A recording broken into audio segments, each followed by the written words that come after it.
প্রিয় ভিউয়ার্স, আমি আজকে আপনাদেরকে প্র্যাকটিক্যালি একটি ম্যাগনেটিক কন্ট্যাক্ট কীভাবে রিপেয়ার করা হয় আমি এটা আপনাদেরকে দেখাবো।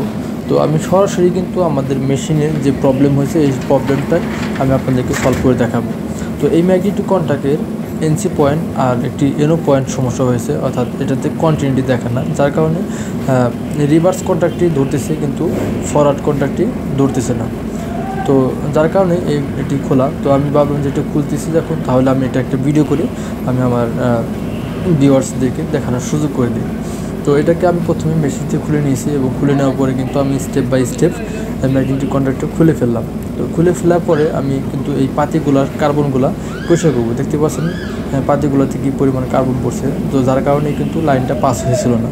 তো এই কার্বনগুলো প্রথমে আমি সিরিজ কাগজ দিয়ে বা সিরিজ কাগজের সাহায্যে আমি এই কার্বনগুলোকে পরিষ্কার করে নেব। তো পরিষ্কার করে নেওয়ার পরে আমি কিন্তু এটাকে সিটিং করা শুরু করে দেব। তো দেখতে পাচ্ছেন পরিষ্কারের কাজ চলতেছে আর এদিকে আমি সেটিংয়ের কাজ করতেছি। তো এটা স্টেপ বাই স্টেপ আবার লাগাতে হবে যাতে ভুল ভ্রান্তি না হয় এবং জোর করা যাবে না বা চাপ প্রয়োগ করা যাবে না। যেভাবে সেটিং ছিল সেভাবে আপনারা লাগানোর চেষ্টা করবেন। তো লাগানো প্রথমে এটাকে সেট আপ করে নেবেন। সেট আপ করার পরে আপনার আস্তে আস্তে পিনগুলোকে লাগাতে হবে। তো আমি প্রথমে এই উপরকার হোল্ডিং কয়েল যেটা আপ ডাউন করে সেটাকে আমি লাগিয়ে নিলাম স্প্রিংয়ের সাহায্যে এবং এটাকে আমি স্ক্রুর মাধ্যমে ফিক্সড করে দেব।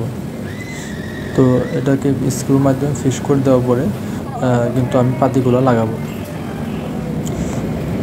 তো দেখতে পাচ্ছেন আমি স্ক্রুর সাহায্যে আমি কিন্তু ম্যাগনেটিক কন্ট্যাক্টে লাগিয়ে নিলাম এবং এখন আমি এনও এবং এনসি পয়েন্টের পাতিগুলা আস্তে ধীরে লাগিয়ে নেব।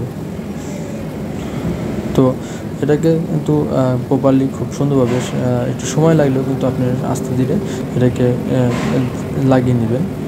তো এভাবে লাগাতে পাতিগুলো লাগানো শেষ হয়ে গেলে আমি কিন্তু এখন এনও পয়েন্ট এবং এনসি পয়েন্টের কোয়ান্টিটি চেক করব। তো দেখতে পাচ্ছেন খুব সুন্দরভাবে কিন্তু কোয়ান্টিটি দেখালো, অর্থাৎ এনও পয়েন্ট এবং এনসি পয়েন্ট ওকে আছে। তো আমি এখন সরাসরি এই ম্যাগনেটিক কন্ট্যাক্টর যেটা রিপেয়ার করলাম এটা আমি ম্যাগনেটিক কন্ট্যাক্টরটা আমি মেশিনে লাগিয়ে নিব। দেখতে পাচ্ছেন আমি মেশিনের প্যানেল বোর্ডে লাগাচ্ছি। তো প্রথমে হোল্ডিং কয়েলগুলো কানেকশন করব এবং তারপরে পাওয়ার কানেকশনগুলো করব এবং ফাইনালি মোটরের তারগুলোকে কানেকশন করব। তো এই দেখতে পাচ্ছেন আমি এখন মোটরের তারগুলোকে কানেকশন করতেছি। তো এটা রিভার্স ফরওয়ার্ড এবং এই পাশেরটা হচ্ছে ফরওয়ার্ড কন্ট্যাক্ট। তো রিভার্স কন্ট্যাক্ট থেকে কিন্তু ফরওয়ার্ড কন্ট্যাক্টে একটা জাম্পারিং দিতে হয়। তো এই জাম্পারিংয়ের কাজগুলোই করতে হচ্ছে এবং সাথে মোটরের তারও লাগানো হচ্ছে। তো এটা লাগানোর পরে কিন্তু আমি এটাকে সরাসরি আপনাদের প্র্যাকটিক্যাল দেখাবো যে আসলে কীভাবে কাজ করতেছে কিনা। তো এই দেখতে পাচ্ছেন এই যে ম্যাগনেটিক কন্ট্যাক্ট কিন্তু এখন রিভার্সও ধরতেছে এবং ফরওয়ার্ডও ধরতেছে। ধন্যবাদ সবাইকে।